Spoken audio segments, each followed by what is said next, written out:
of 67. 21 Alive's Marianne Burr takes us to their 25th reunion, where a lot of things have changed with time.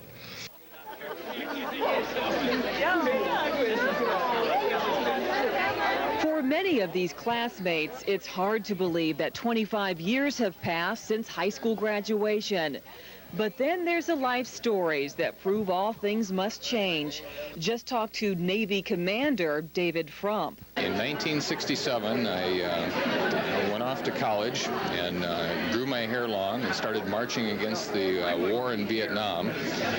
General Hershey threatened to draft me in. He said he had a job for me in the Army in Vietnam. So I ran away and joined the Navy. And I'm still in the Navy 20 years later and having a very good time with it. Been around the world about 3 times. And remember the rotten kid who was always pulling pranks and getting into trouble? Well, this was him then, and this is him now. Currently, I'm an assistant to the principal at Southside High School, basically dealing in discipline. And when I went through Southside High School, they basically had to deal with me in discipline. And then there's the star-studded classmates who couldn't make this Southside reunion.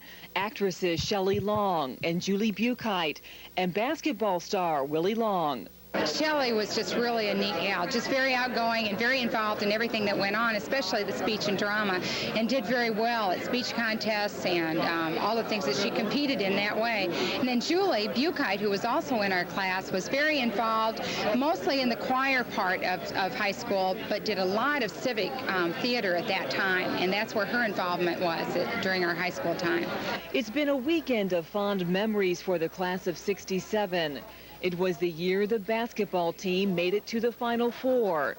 It was a time of innocence, a time these classmates are grateful they were part of.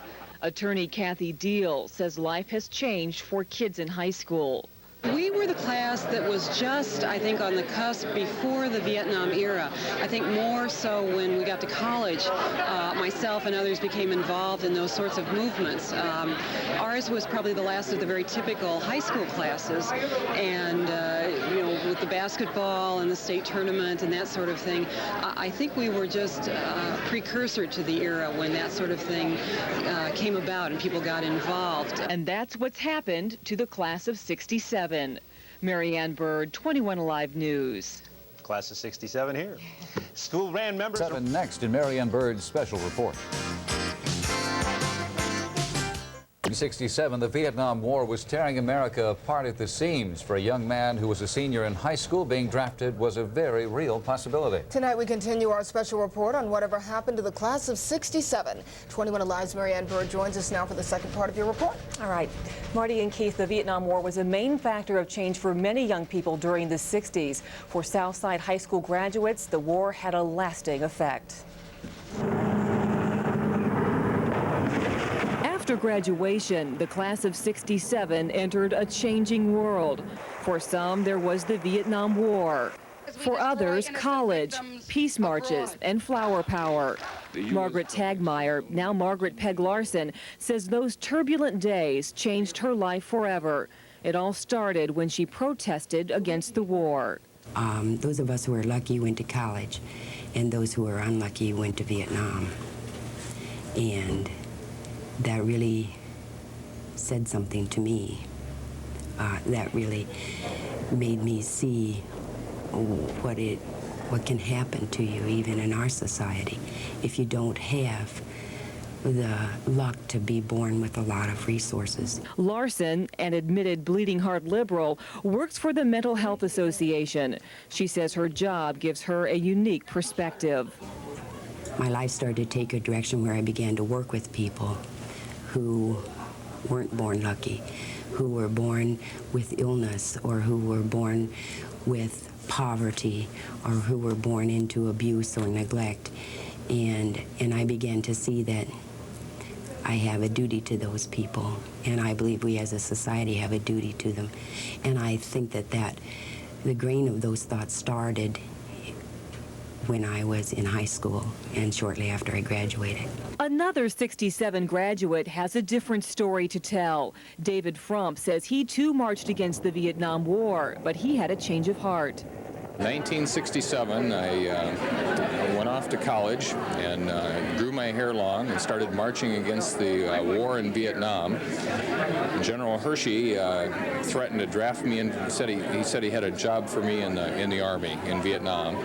So I ran away and joined the Navy. And I'm still in the Navy 20 years later and having a very good time. I've been around the world about 3 times. As our special report continues, we talk to this Southside 67 graduate.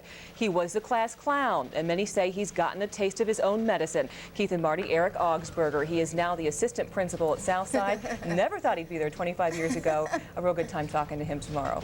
This is great, really, some telling tales we're hearing. Yeah, a lot of change. In one's life. Definitely. All right. Back with weather in just a moment. Of 67 say they had the best of both worlds. As teenagers, they experienced the last age of innocence. As adults, they experienced resounding change in America. 21 Alive's Marianne Bird joins us now with a final report on whatever happened to the class of 67. Keith and Marty, tonight's story is about the old adage, what goes around comes around. Here's a look at the guy who swore once he got out of Southside High School, he'd never be back. The halls of Southside High School are familiar to assistant principal Eric Augsburger. He graduated from Southside in 1967. Back then, he was the class clown, a prankster who often ended up in the assistant principal's office himself. I think I was probably influenced by a lot of what was going on in the country. I know I certainly wasn't alone, but my interests were directed away from school somewhat to other activities. In my last couple of years here at Southside, I was not known too much for hitting the books. After graduating, Augsburger did what many young people did. He dropped out. He says it was the school of hard knocks that turned him around.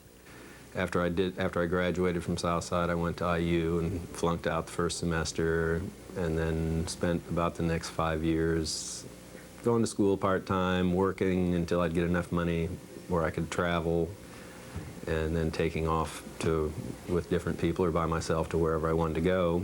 After getting married, Augsburger settled down and earned a teaching degree, becoming part of the establishment he once rebelled against. He says his high school experience comes in handy. You know, kids themselves, I don't think, are a whole lot different. Some of the pressures and the problems that they face, today are a whole lot different, or a whole lot more severe than they were 25 years ago, but the kids themselves probably are not. So when they come to me and try and, pull something, a lot of them are trying to pull the same things that I tried to pull, and, it's easy to recognize those if you've tried to do it yourselves. And whose place did Augsburger take when he came to Southside in 1990? That of his own retiring assistant principal, Richard Block. What really crossed my mind when I heard Eric was coming, I was delighted. He's the alum of the school. He had proven himself well. And I was glad that he was going to be back at Southside High School doing what I had done previously. And for him, yes. From my perspective now, I can see what he was attempting to do and recognize, the validity in what he was doing, and really appreciate the heritage that he did establish at Southside. Eric feels like he's a real testimony to kids that no matter what your past is, your future can always be bright. And That's right. hate to be a student there because I don't think they get away with too much. See, there sooner or later you just settle down, don't you? That's right. Great stuff. Thank you, Marianne. A lot of fun. Thanks a lot, Marianne. Weather's next.